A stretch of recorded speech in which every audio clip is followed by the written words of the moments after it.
এই যে আমার বাপের কাছে থেকে পাওয়া সম্পত্তির এই এই জমিনটা, এই জমিনটার ধান একটু মোড়া মারা হয়েছে। এই যে এখানে সব আমার বাপ চাচাকো ক্ষেত। আমরা দাদার কাছ থেকে যে সব সম্পত্তি পেয়েছি এটা আমাদের পৈতৃক সম্পত্তি বলা হয়। এই যে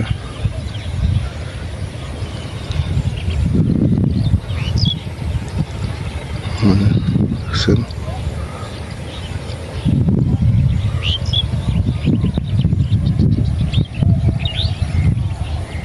এই যে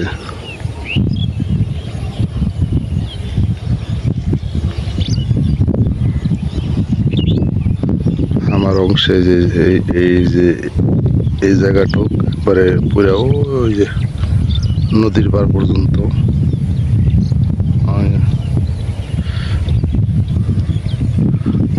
যখন আমার চাচারা ধান কাটতেছে